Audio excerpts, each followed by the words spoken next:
ॐ ज्ञानतिमिरान्धस्य ज्ञानञ्जनशलाकया चक्षुन्मिलितं येन तस्मै श्रीगुरुवे नमः। श्रीचैतन्यमनोभीष्टं स्थापितं येन भूतले स्वयं रूपः कदा मह्यं ददाति स्वपदान्तिकं।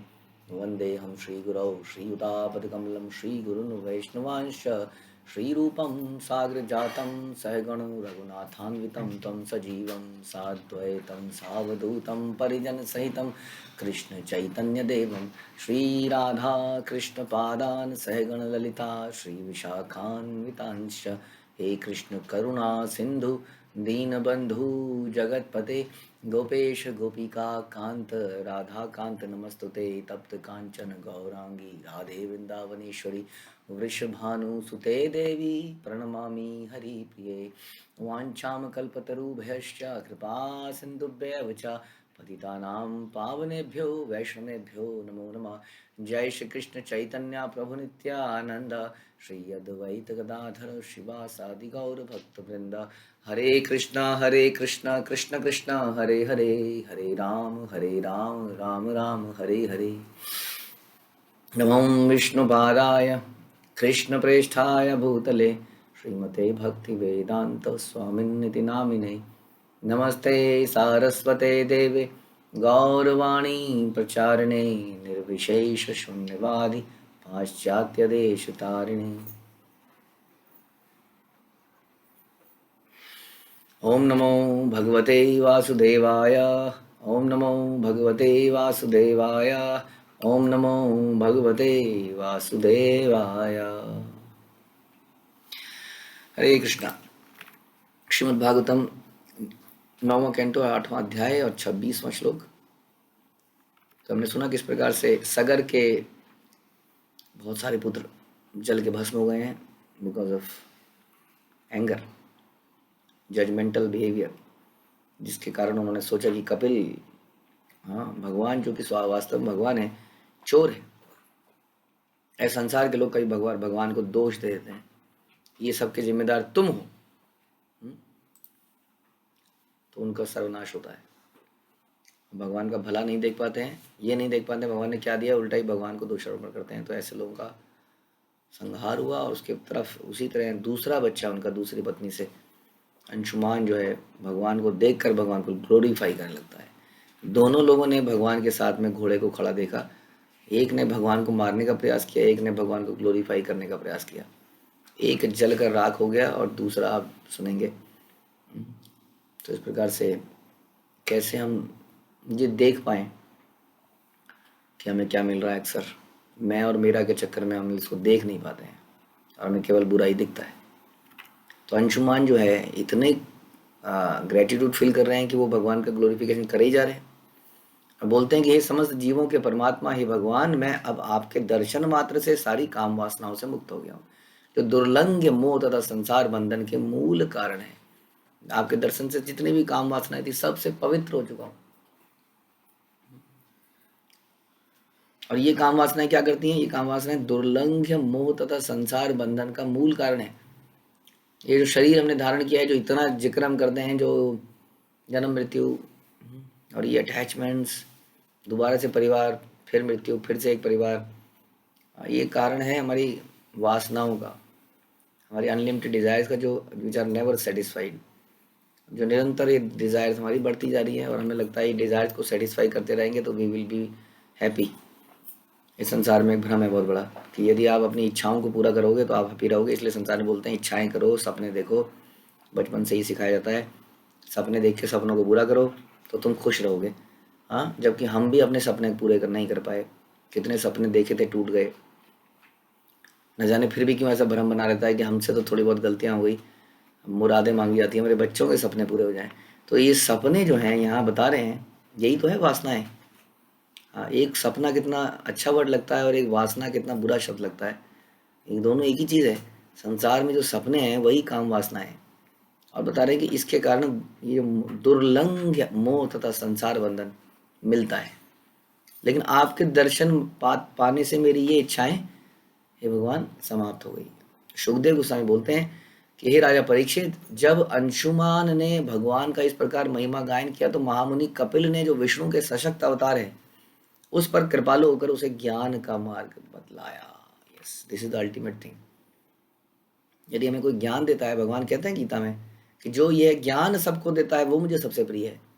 हम एक स्टोरी सुनते हैं नाभाग की, भागवतम में आप सुनेंगे कि नाभाग को, लंबी स्टोरी है लेकिन सारांश में, नाभाग को बहुत धन मिलता है यज्ञ का, बहुत धन। शिव जी भी उनसे प्रसन्न होते हैं अल्टीमेटली, और उसे बहुत सारा धन देते हैं।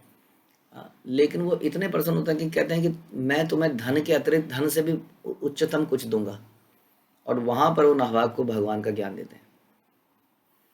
हमने सनातन गोस्वामी की स्टोरी में भी सुना कि उनके पास पारस मणि था और एक व्यक्ति लेने आया तो उन्होंने कहा पारस मणि तो कूड़ेदान में पड़ा है, यदि इससे भी ऊपर कुछ चाहिए तो वह भगवान की भक्ति, ज्ञान, ना हरि नाम। तो ये सबसे बहुमूल्य वस्तु है, लेकिन क्योंकि हमें इसकी वैल्यू नहीं पता है इसलिए हमें बड़ी चीप लगती है। मतलब लगता है तो कहीं पे भी मिल जाएगी। तो ये मिलती है कैसे? शरणागति से, भक्त्या माम अभिजानती जैसे बोलते हैं। ज्ञान मिलने पर भी ज्ञान की एप्लीकेशन भूल जाता है आदमी, है कि नहीं? कई बार हम कहते हैं पता तो सब कुछ है, लेकिन पता नहीं उस वक्त क्या हो जाता है। तो उस वक्त वही जो कृपा है वो नहीं मिल रही है। ज्ञान तो ले लिया है, लेकिन शरणागति ना होने के कारण जब ज्ञान की एप्लीकेशन की बारी आती है तो हम सब भूल जाते हैं। इसलिए शरणागति से ही ये कृपा मिलेगी। तो यहाँ पर कृपालु होकर, क्योंकि उन्होंने बड़ी भक्ति भाव से कपिल भगवान के सामने नतमस्तक हो गए, शरणागति करी, अब उनको ज्ञान का मार्ग मिला, बता रहे हैं कपिल भगवान। जो ज्ञान उन्होंने आगे पहले देवहूति को बताया। श्री भगवान उवाचा, भगवान कपिल ने कहा, हे प्रिय अंशुमान, यह रहा तुम्हारा बाबा द्वारा खोजा रहा यज्ञ पशु, इसे ले लो। जानते थे, हाँ इसी को ढूंढने आ रहे हैं। भगवान जानते हैं कि जीवात्मा मेरी मेरी आरती कर रहा है, मेरे मेरे गीत गा रहा है, लेकिन उसके पीछे उसका इच्छा क्या है भगवान जानते हैं। क्यों आया यहाँ पर संसार में, क्या मांगने के लिए आया है। तो इसलिए बोले ये यज्ञ का घोड़ा है, तुम इसको ले लो, यही तो मांगने आया ना तुम। ये रहा तुम्हारे बाबा द्वारा खोजा जा रहा यज्ञ पशु, इसे ले लो। हाँ, दग्ध हुए तुम्हारे इन पुरखों का उद्धार केवल गंगा जल से हो सकता है, किसी अन्य साधन से नहीं। ये भी जान रहे हैं कि ये बड़े दुखी होंगे। हाँ, तो इस प्रकार जैसे हमने बताया कि शिव जी जब उससे प्रसन्न हुए तो उन्होंने कहा ये सब धन भी ले लो, भगवान का ज्ञान भी ले लो। ऐसा होता है, लेकिन उसके पहले ही सब त्यागने की इच्छा रखनी पड़ती है। तो यहाँ पर क्या करें कि तुम ये यज्ञ का घोड़ा भी ले लो, ज्ञान भी ले लो, और ये अपने पूर्वज जो तुम्हारे भाई हैं, तुम्हारे भाई वगैरह जो मर गए हैं सारे, इतने सारे, इनको भी जीवित कर लो चलो। लेकिन इसको जीवित करने के लिए अब केवल, क्योंकि ये बड़े अपवित्र, उन्होंने भगवान पे अटैक किया, इनको गंगा जल से उद्धार किया जा सकता है इन इन इन लोगों का, किसी अन्य साधन से नहीं। अब गंगा जल कहाँ, गंगा जल तो है ही नहीं संसार में, अवेलेबल ही नहीं है अभी तो।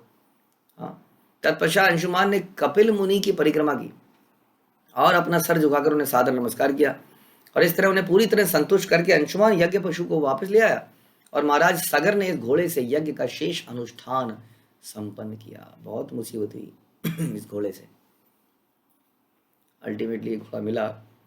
तो भगवान की प्लानिंग से कई बार कुछ हमारे कार्यों में अवरोध आते हैं, फिर कार्य हो जाते हैं, फिर अवरोध आते हैं, ये सब भगवान की प्लानिंग है।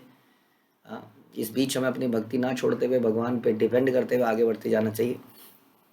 अब यहाँ पर इस पशु का वापस आया और यज्ञ पूरा हुआ, लेकिन अब अंशुमन के हाथ में एक और बड़ा इम्पोर्टेंट काम आ चुका है ना। उनको बोला जा रहा है कि कैसे ये जो पूर्वज है, जैसे कि हम लोग जो श्राद्ध इत्यादि करते हैं, उसका कारण भी यही है। उसका कारण क्या है? उसका कारण यही है कि हमारे कई सारे ऐसे लोग हैं, हमारे पूर्वज हैं, जो नहीं भक्ति कर पाए अपने जीवन में, जिन्होंने जीवन पापमय तरीके से बिताया, और अब वो बिना देह के या किसी लोक में अटक गए। उनको वहाँ से कैसे निकाला जाए ताकि वो भगवान की भक्ति कर सकें, दैट इज़ द पर्पस। तो ये एक और इम्पोर्टेंट, केवल घोड़े का काम नहीं रहा। और हम लोग भी यही करते हैं, हम लोग ना केवल अपने पूर्वज, दूसरों के पूर्वज, सबके पूर्वज, सबके लिए कार्य करते हैं। यही जीव का असली चरित्र होना चाहिए। हम कहते हैं कि जीवेर दया।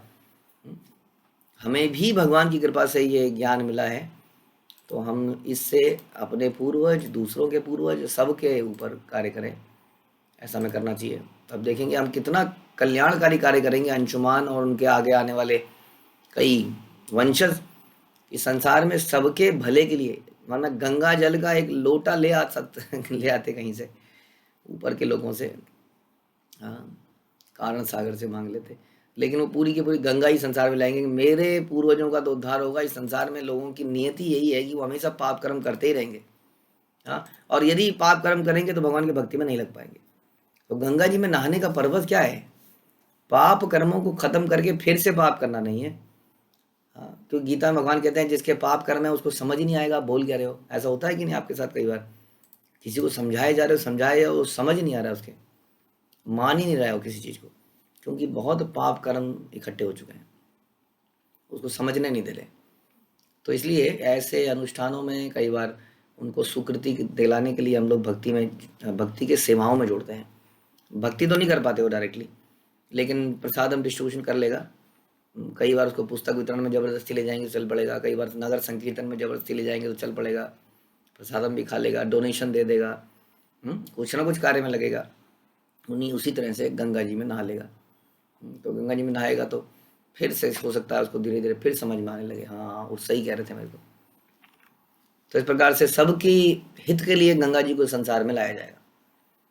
तो अंशुमान को अपने राज्य की बागडोर देकर सारी भौतिक चिंता एवं बंधन से मुक्त होकर महाराज सगर ने और मुनि के द्वारा उपदिष्ट साधनों का पालन करते हुए परम गति को प्राप्त किया।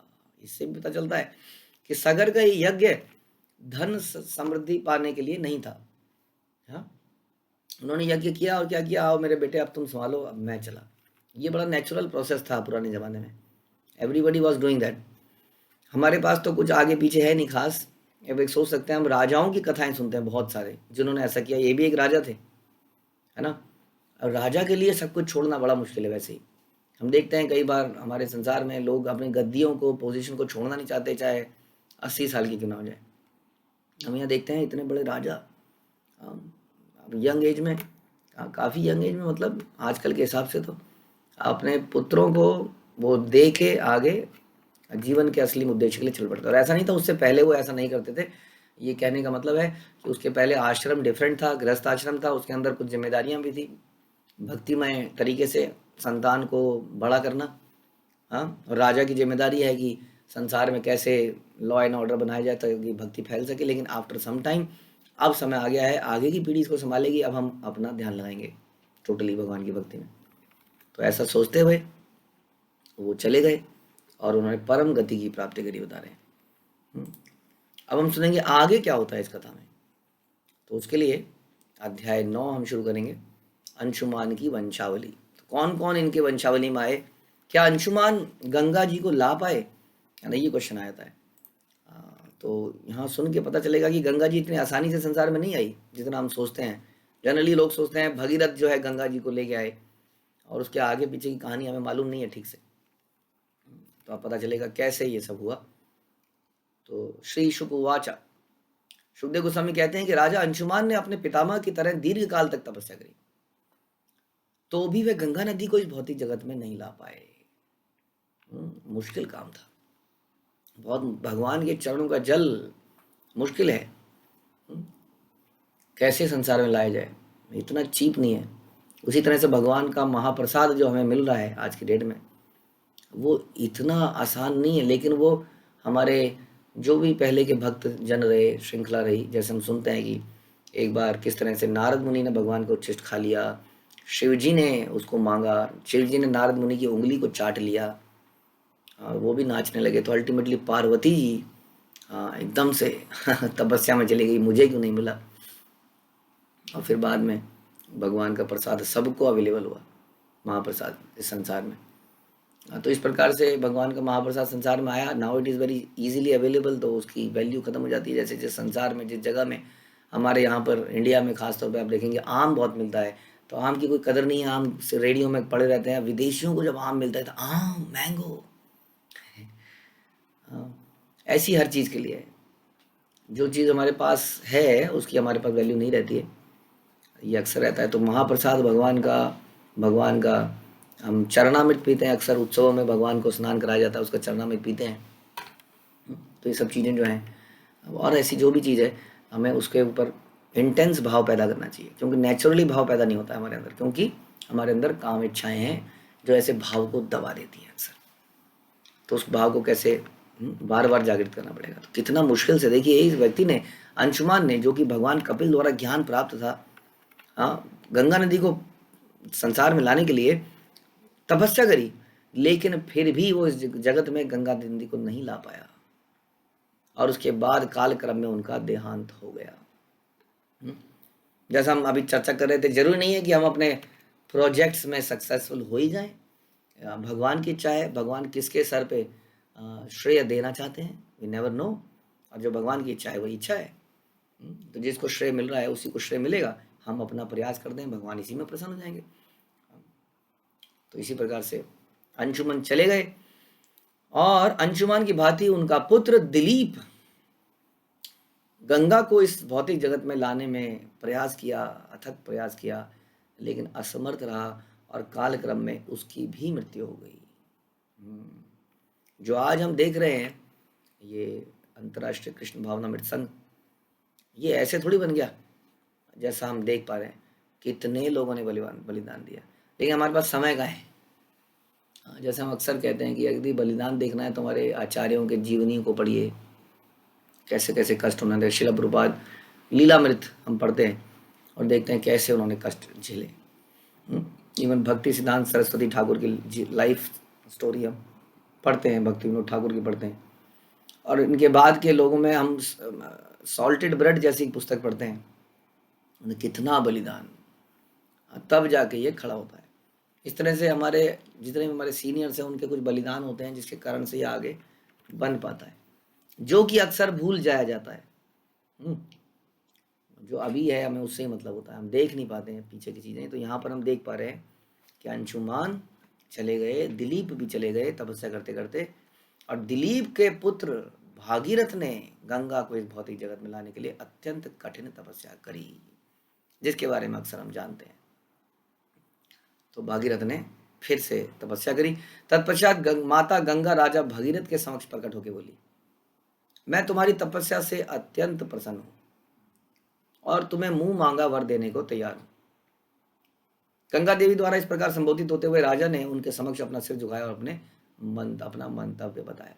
तो जब भी कभी ऐसा हमारे को कुछ मिलता है तो हमें ध्यान रखना चाहिए कि मुझे नहीं, जैसे हम लोग पढ़ लिख के कई बार बहुत बड़े अफसर बन जाते हैं, तब ये ध्यान रखना बड़ा ज़रूरी है कि कैसे कैसे किस किस ने मुझे इसमें कंट्रीब्यूट किया। हम बहुत अच्छे भक्त बन जाते हैं, माना भगवान हमारे सामने कभी प्रकट हो जाएं, जैसे कि भगवान ध्रुव, प्रहलाद इत्यादि के सामने प्रकट हुए, तो इन लोगों ने अपने गुरु को याद किया उस वक्त, कि हाँ उनकी कृपा से ही हम ये कर पाए थे। तो जनरली सक्सेस से हमें अंधा बना देती है। हमें लगता है देखो जी, हमारे उनके सामने तो भगवान नहीं आए, उनके सामने मेरे ही सामने आए, that means I am a special person. हाँ ठीक है, मुझे कुछ लोगों ने मेरी मदद करी, but I am a special person. तो ऐसा दिमाग में ना आए। उसके उस क्रेडिट के ऊपर बहुत सारे लोगों का योगदान होता है, उसको याद रखना चाहिए। तो यहाँ बता रहे हैं कि गंगा जी बड़ी प्रसन्न हो गई, मुंह मांगा वर देंगे, और गंगा देवी द्वारा इस प्रकार संबोधित होते हुए राजा ने उनके समक्ष सर को झुकाया और अपने मंतव्य को बताया। देखिए मंतव्य बिल्कुल क्लियर है। अभी तक ये जो क्या कहते हैं इसको, डिसाइप्लिक सक्सेशन, मतलब कि गुरु शिष्य परंपरा, गुरु शिष्य परंपरा में यदि ज्ञान को एज इट इज दिया जाता है तो पर्पस बना रहता है, नहीं तो पर्पस समाप्त हो जाता है। जैसे कि कर्म कांडों में पर्पस खत्म हो गया। पर्पस वाज अल्टीमेटली व्यक्ति को कैसे भगवान की भक्ति में लगाया जाए, कर्म कांडों के थ्रू। पर्पस समाप्त हो गया, पर्पस बदल गया, मतलब विजन मिशन खत्म हो गया, तो कुछ और ही करने लगे। यहाँ पे देखेंगे जब गुरु शिष्य परंपरा में अंशुमान के बाद दिलीप के बाद भागीरथ, इनको बिल्कुल क्लियरली बताया गया है कि गंगा जी को लाना है, इसके पीछे पर्पस है। हाँ, उस पर्पस को ना भूला जाए, क्यों लाना है। तो गंगा माता ने उत्तर दिया, जब मैं आकाश से पृथ्वीलोक के धरातल पर गिरूंगी तो मेरा जल अत्यंत वेगवान होगा।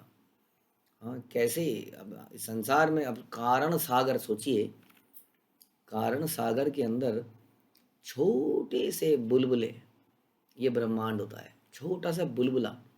आप सोच सकते हैं सागर के अंदर बुलबुले की क्या वैल्यू है। उस सागर का जल जब उस बुलबुले के अंदर जाएगा, हाँ, तो क्या होगा उसका, कितने वेग से आएगा, सोच सकते हैं आप, कितना प्रेशर होगा उस पर। हाँ तो बोला कि मैं इस संसार में आऊंगी तो मेरा जल बड़ा वेगवान होगा, तो खत्म हो जाएगा तुम्हारा संसार, तो इस वेग को कौन धारण करेगा? यदि कोई मुझे धारण नहीं कर सकेगा तो मैं पृथ्वी की सतह को भेद कर रसातल में अर्थात ब्रह्मांड के पाताल क्षेत्र में चली जाऊंगी। हाँ। हे राजा, मैं पृथ्वी लोक पर नहीं उतरना चाहती, क्योंकि सभी लोग अपने पाप कर्मों के फलों को धोने के लिए मुझ में स्नान करेंगे। जानती हैं यहाँ के लोग कैसे हैं। हाँ, कई लोग तो अपने कपड़े धोने के लिए ही गंगा जल यूज़ कर लेते हैं। चलो कपड़े ही धो लें, कहीं चलो स्विमिंग ही कर लें, कहीं चलो अभी अभी एक मर्डर करके आया हूँ, जरा एक डुबकी मार लेता हूँ। तो ऐसा विचार है संसार में। गंगा जी में नहा लिए, सब काम हो गया। तो गंगा जी जानती थी कि संसार में लोग लोभी हैं, मतलबी हैं। हाँ, तो मैं अगर इस संसार में आऊँगी तो सब गंदगी मुझ में धोएंगे, मैं अपने पापों को। जब ये सारे पाप कर्मों के फल मुझ में एकत्र हो जाएंगे तो मैं उनसे किस तरह से मुक्त हो पाऊंगी? इस पर विचार तो करो। तुम मुझे लाना चाहते हो, मैं भी आना चाहती हूँ, लेकिन पहले लेट्स डू सम प्लानिंग। कौन धारण करेगा? पहली प्रॉब्लम, इतने वेग को कौन सहन कर पाएगा? दूसरी प्रॉब्लम, ये पापियों से जो मेरे अंदर जो गंदगी आएगी, इसको कैसे दूर करूँगी? इतना पाप, अनलिमिटेड पाप है संसार के अंदर। बता रही हैं गंगा जी की क्या हालत है संसार की, पहले ही जानती हैं। तो स्वयं भगवान का कथन है, सारे धर्मों का परित्याग कर मेरी शरण में आ जाओ। श्रील प्रभुपाद कह रहे हैं, मैं सारे पापों से तुम्हारा उद्धार कर दूंगा, डरो मत। भगवान किसी भी व्यक्ति के पापों के फलों को ग्रहण करके उसका निराकरण कर सकते हैं, क्योंकि वे सूर्य के समान है, जो कभी दूषित ही नहीं होता। जो अत्यंत शक्तिमान है, वह किसी पाप कर्म से दूषित नहीं होता। किंतु यहाँ हम देखते हैं कि माता गंगा उन लोगों के पाप से बोझिल होने से भयभीत है, जो अपने पाप गंगा जी को देंगे। इससे सूचित होता है कि भगवान के अतिरिक्त अन्य कोई भी व्यक्ति अपने अपने या अन्यों के पापों के फलों को दूर करने में समर्थ नहीं है। कोई बाबा जी आपके बैड टाइम से आपको दूर नहीं कर सकता, इसका मतलब समझ में आता है। आपके शनि को हटा नहीं सकता, आपके राहु को, आपके केतु को नहीं हटा सकता है। ये सब ढोंग है वास्तव में। हमारे कर्मों का फल यदि इतनी आसानी से कोई हटा सकता, तो फिर यानी कि हमने भगवान के सिस्टम को चकमा दे दिया। ध्यान रखिए। हाँ, ये आप किसी तरह से भगवान को चकमा दे रहे हैं। हाँ, लेकिन कैसे? कभी तो पकड़े जाएंगे आप, कहीं ना कहीं से पकड़े जाएंगे। इसलिए इस तरह की चीप हरकत हमें नहीं करनी चाहिए। क्योंकि कोई भी संसार में, बता रहे हैं यहाँ पर, स्वयं गंगा जी भी इस बात से भयभीत हैं कि मेरा क्या होगा। तो कोई भी व्यक्ति पाप को ले नहीं सकता है। वास्तव में ये शक्ति भगवान के पास ही है, लेकिन भगवान ये शक्ति अपने गुरु शिष्य परंपरा में दे देते हैं, और उनके थ्रू खुद ही भगवान उनका पापों का हरण कर रहे होते हैं। हाँ, लेकिन वो कर रहे होते हैं अपनी शिष्य परंपरा के द्वारा, भक्त परंपरा के द्वारा। उसके द्वारा वो उनका हरण भगवान ही कर रहे होते हैं। कभी कभी गुरु को शिष्य बनाने के बाद उसके विगत पाप कर्मों का भार ग्रहण करना पड़ता है। फलस्वरूप पापों से बोझिल होने के कारण उसे कष्ट भोगना पड़ता है, पूरी तरह नहीं तो आंशिक रूप से। अतएव शिष्य को चाहिए कि दीक्षा ग्रहण करने के बाद पाप कर्म करने के प्रति सतर्क रहे। प्रभुपाद कर रहे हैं। हाँ, ये तो हम सब के लिए मैसेज है कि हम लोग दीक्षा ग्रहण करें। हाँ, कम से कम दीक्षा के बाद, वैसे तो पहले भी, हाँ, तो कोई व्यक्ति अगर कुछ गलती करता है तो वो बदनामी का कारण भी बनता है गुरु शिष्य परंपरा का। और प्रभुपाद बता रहे हैं उसके कुछ ना कुछ पाप कर्म का फल उसके सीनियर्स को मिलता ही है। जैसे कि बच्चा कुछ गलती करता है तो जानते हैं कि गलती बच्चे ने करी है, लेकिन कुछ ना कुछ तो माँ बाप को सुनना ही पड़ता है। कुछ ना कुछ तो आता ही है आंशिक रूप से। तो उसी तरह से प्रभुपाद बता रहे हैं कि ये हमारी जिम्मेदारी है कि हम ऐसा कुछ ना करें। जो हमने नियम लिए हैं रोज अपनी माला पूरी करने का, खाने पीने के जो हमने नियम लिए हैं, और बहुत सारे जो हम लोग शिक्षाएं सुनते हैं गुरु परंपरा से, उसको पालन करने का पूरा 100% प्रयास करें। यदि कभी नहीं कर पा रहे हैं तो तुरंत अपने सीनियर्स के पास जाएं, ये मैं नहीं कर पा रहा हूँ, इससे मुझे बचाइए, इस पाप से मुझे बचाइए। बेचारा गुरु शिष्य को स्वीकार करते समय अत्यंत कृपालु होता है और शिष्य के पाप कर्मों को अंशतः भोगता है, किंतु भगवान अपने दास पर कृपालु होने के कारण उस दास के पाप कृत्यों के फलों का निराकरण कर देते हैं, जो उनकी महिमा के प्रचार में लगाए। यानी कि बता रहे हैं कि गुरु पे तो पाप की ढेर लगती है, लेकिन क्योंकि वो प्रचार कार्य में बड़ी कृपावश लगा हुआ है, जानते हुए कि उसके ऊपर इसका इम्पैक्ट आएगा, तो भगवान उसकी मदद करते हैं, उसके पापों को हर लेते हैं। गंगा माता भी लोगों के पापों के फलों से भयभीत होने के कारण चिंतित थी। लाइक गुरु हो सकता है, लेकिन गुरु चिंतित क्यों नहीं है? क्योंकि वो अपने गुरु पे आश्रित है, और अल्टीमेटली ये हम सब लोग भगवान पर आश्रित हैं। तो गंगा माता जी का ये जो डर है, ये कैसे दूर होगा? श्री भागीरथ वाच, भागीरथ ने कहा जो भक्ति के कारण संत प्रकृति के हैं और भौतिक इच्छाओं से मुक्त सन्यासी बन चुके हैं। तो सन्यासी कौन बता रहे हैं? जो भौतिक इच्छाओं से मुक्त है वो व्यक्ति सन्यासी। तथा जो वेद वर्णित अनुष्ठानों का पालन करने में पटु हैं, जो वेदों में बताया गया है, जैसे भगवान गीता में बताते हैं कि यज्ञों में मैं जप यज्ञ हूँ।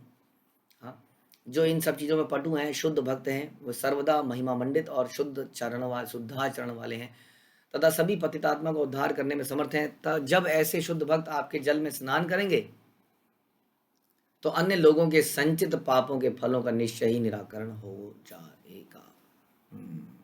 तो बता रहे हैं कैसे। तो आपके अंदर जो प्यूरिफिकेशन सिस्टम होगा या आपका फिल्टरेशन होगा गंगा जी गंदगी से, वो कैसे होगा? वो कैसे होगा? जब भगवान के भक्त आप में स्नान करेंगे, क्योंकि जैसे भगवान का चरणामृत है वैसे ही भक्तों का चरणामृत है। हाँ, क्योंकि ऐसा व्यक्ति संसार में दुर्लभ है जो अपनी इच्छाओं को त्याग चुका हो। तो ऐसे व्यक्ति जब ना आप में स्नान करेंगे, वो व्यक्तियों का जो पवित्र उनके चरणों से जो जल निकलेगा, हाँ, उस जल से आपके सारे संचित पाप कर्म समाप्त हो जाएंगे। इस प्रकार। हाँ, लेकिन भक्त लोग नहीं ऐसा ना सोचें, अच्छा जी गंगा जी को पवित्र करने के लिए हम गंगा जी में चरण रखते हैं, लो जी गंगा जी पवित्र हो जाइए। हम तो जो अपने को ऐसा मानता है वो भक्ति का है, इसलिए हम गंगा जी में चरण पहले नहीं रखते हैं ना, पहले हम प्रणाम करते हैं, आचमन करते हैं, फिर हम गंगा में पवित्र एंटर करते हैं। हम तो यही सोच के एंटर करते हैं कि हम अपने पापों को समाप्त कर पाएँ ताकि भगवान की भक्ति कर पाएँ। अब ये भगवान पे और गंगा जी पे रहने देते हैं कि कहाँ से उनको पवित्रता मिल रही है, इस व्यक्ति से मिल रही है, इस व्यक्ति से मिल रही है, ये हमारा नन ऑफ आवर बिजनेस। हम तो ये सोचेंगे कि हम तो पापी हैं। लेकिन हाँ, एक सिस्टम है, एक अरेंजमेंट है यहाँ बताया जा रहा है, जिससे गंगा जी अपने आप अपने पापों को समाप्त करती चली जाएगी। तो गंगा जी बड़ी करुणा से सबको एक्सेप्ट करती है, जैसे हमने बताया कैसे कैसे लोग उसमें स्नान करते हैं। लेकिन ये संतों के दिव्य गुणों से, उनके पुण्य कर्मों के फल से, उनकी पवित्रता से गंगा जी फिर से पवित्र हो जाती है। तो ये डाउट था गंगा जी का कैसे होगा, तो भगीरथ जी उनको कंफर्म कर रहे हैं। देखिए, उनके 2 डाउट थे ना, उनको एक डाउट खत्म कर दिया कि जब ये लोग आपके जल में स्नान करेंगे तो अन्य लोगों के संचित पापों के फलों का निश्चय निराकरण हो जाएगा, क्योंकि ऐसे भक्तगण उन भगवान को अपने हृदयों में सदा धारण करते हैं जो सारे पापों को दूर कर सकते हैं। बल्कि हम तो ये सुनते हैं कि गंगा जी के पास जाना पड़ता है, ये भक्त तो खुद हमारे पास आ जाते हैं और हमारे पापों को निराकरण करते हैं। बिना गंगा जी में स्नान करे भी ये लोग ऐसा करते ही रहते हैं, ये पुण्यात्मा है। लेकिन क्योंकि कई लोग ऐसे साधुओं के पास आते नहीं है, उनके पास श्रद्धा नहीं है, वो गंगा जी के पास ही जाते हैं। उनकी श्रद्धा है वहाँ पर, क्योंकि कुछ तो श्रद्धा अभी भी बची है संसार में। जो लोग ऐसे स्नान करते हैं, करोड़ों की संख्या में लोग नाम जप नहीं करेंगे, लेकिन करोड़ों की संख्या में लोग हर साल गंगा जी में स्नान शुरू करते हैं। भगवान को तो सबका उद्धार करना ही है संभव। जो लोग साधुओं के पास सत्संग सुनने नहीं जा रहे हैं, नाम जप नहीं कर रहे हैं, भक्ति नहीं कर रहे हैं, चलो गंगा जी में तो जाओ। करोड़ों लोग गंगा जी में नहाते हैं और इन साधुओं की कृपा उन्हें गंगा जी में इस प्रकार से मिलती है, इनडायरेक्टली। क्योंकि वो डायरेक्टली साधु का सत्संग नहीं कर रहे हैं, तो इनडायरेक्टली उन्हें इस प्रकार से साधुओं की कृपा वहाँ पर जाकर मिल रही है। प्रभुपाद कह रहे हैं कि माता गंगा स्नान के लिए सबको सुलभ है, अतएव गंगा जल में न केवल पापी लोग स्नान करेंगे, अपितु हरिद्वार तथा अन्य तीर्थ स्थलों में जहाँ गंगा बहती है, संत जन भक्तगण में स्नान करेंगे। क्योंकि भक्तजन जो है गंगा जी को भगवान की भक्ति को बढ़ाने वाली समझते हैं। तीर्थानुकुर्वन्ति तीर्थानी, संत जन जो है क्या करते हैं, तीर्थों को भी तीर्थ बनाने वाले कौन है, ये भक्त लोग। क्योंकि संत भक्तजन सदैव भगवान को अपने हृदय में धारण करते हैं, अतएव वे तीर्थ स्थानों को शुद्ध करते हैं, सारे पापों के फलों को पूरी तरह धो देते हैं। अतएव सामान्य लोगों को चाहिए कि संत पुरुषों का सदैव आदर करें। ऐसा आदेश है कि किसी भी वैष्णव या सन्यासी का दर्शन होने पर ऐसे पवित्र व्यक्ति का आदर किया जाए। यदि आदर करने में भूल जाए तो उस दिन उपवास रखे, अरे मैं आदर कैसे नहीं कर पाया। ये वैदिक आदेश है। मनुष्य को चाहिए कि भक्त या संत के चरण कमलों के प्रति अपराध करने में अत्यंत सतर्क रहे। यद्यपि प्रायश्चित की विधियां हैं, किंतु वे पापों के फलों को धोने की में अपर्याप्त हैं। मनुष्य केवल भक्ति द्वारा सारे पापों के फलों से छूट सकता है। प्रभुपाद कह रहे हैं ये this is the best way, क्योंकि ऐसा देखा गया है कि गंगा जी में स्नान करने के बाद आदमी फिर से इसी तरह के कामों में लग जाता है।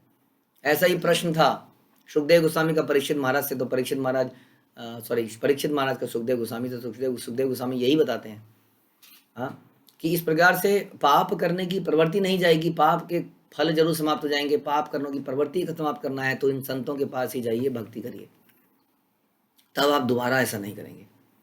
केवल ऐसा व्यक्ति जिसने कृष्ण के अनन्य भक्ति की भक्ति ग्रहण करी है, अन्य जिसने कृष्ण की अनन्य भक्ति ग्रहण की होती है, पाप कर्म रूपी खरपतवारों को समूल नष्ट कर, समूल होता है विद रूट्स, जड़ के साथ, तो जो भक्ति करता है वो जड़ के साथ समाप्त करता है। नहीं तो जो बाकी अनुष्ठान या स्नान इत्यादि करता है वो केवल ऊपर से खरपतवार को तोड़ देता है और थोड़े दिनों में फिर नीचे से उग जाता है, लेकिन जो भक्ति करता है वो समूल नष्ट कर देता है। यदि कोई व्यक्ति किसी भक्त के आश्रय में रहता है और निष्ठापूर्वक उसकी सेवा करता है तो वह भक्ति योग के सारे पाप कर्मों के फलों को नष्ट करने में समर्थ होता है। तो जिस प्रकार वस्त्र के सारे डोरे लंबाई और चौड़ाई में गुथे होते हैं, जैसे हम कपड़ा देखते हैं, आप कपड़ा कभी बनते हुए देखेंगे तो कैसे होता है, उसमें ऐसे ऐसे ऐसे करके और ऐसे ऐसे करके, हाँ, इस तरह से धागे पिरोए जाते हैं। अब तो मशीनें हैं, पहले वो मैनुअली होता था चरखों में इत्यादि में, तो उसमें इस तरह से ऐसे तो मजबूत हो जाता है वो धागा, धागा ही अल्टीमेटली सिंगल सिंगल धागा ऐसे ऐसे गया, सिंगल सिंगल धागा ऐसे ऐसे गया, ऐसे गुथ गए। उसी तरह समग्र विश्व अपने अंकांश देशांतरों सहित भगवान की विभिन्न शक्तियों में स्थित है। शिव जी भी भगवान के अवतार हैं, अतएव वे देहधारी जीवों में परमात्मा का प्रतिनिधित्व करते हैं। वे अपने सिर पर अपने वेगवान तरंगों को धारण कर सकते हैं, आपकी वेगवान। तो ये दूसरा सोल्यूशन बता रहे हैं। पहला तो बता दिया कि आपके पाप कर्म डरिए मत, संत लोग आएंगे, बहुत सारे लोग हैं संसार में अभी भी भगवान के भक्त हैं। दूसरा, इस वेग को धारण करेंगे भगवान शिव, जो कि भगवान का ही प्रतिनिधित्व करते हैं, भगवान की शक्ति है, भगवान के अनन्य भक्त हैं, हाँ, और इस कारण से इनके पास अपरंपार शक्ति है। ये आपके वेग को अपने सर पर धारण कर सकते हैं। ये हर ब्रह्मांड के अंदर बैठते हैं जाके, जैसे ब्रह्मा जी बैठते हैं, ये उनको काम सौंपा गया है।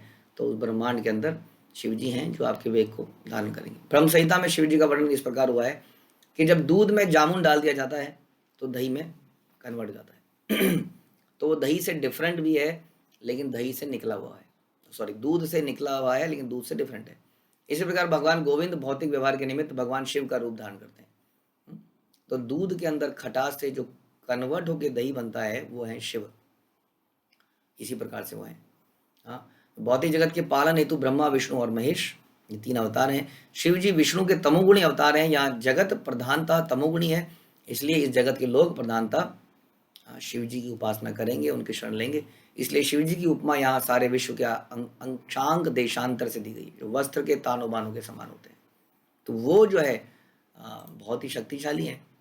आपके इस वेग को जरूर धारण करेंगे और फिर धीरे धीरे इस वेग को संसार में रिलीज करेंगे, थोड़ा सा पानी रिलीज करेंगे उसमें से, जिससे कि ये प्रचंड, और थोड़ा सा भी कितना है आप देखेंगे, गंगा जी ओरिजिनली जब आप देखेंगे जहाँ से आती है, धीरे धीरे वो तो शहरों में आके बांध बन के अलग अलग करके अलग उसका रूप हो जाता है, लेकिन आप देखें प्रचंड वेग है उसमें। थोड़ा सा ऐसा कहते हैं कि एक बाल को खोला जरा सा तो उसमें से निकली। तो इस प्रकार से ये दूसरा सोल्यूशन भागीरथ देते हैं। तो इन सोल्यूशन के बाद गंगा जी किस प्रकार संसार में आएंगी, इसको हम अगले प्रवचन में सुनेंगे। हरे कृष्णा। श्रील प्रभुपाद की जय। ग्रंथराज श्रीमद् भागवतम की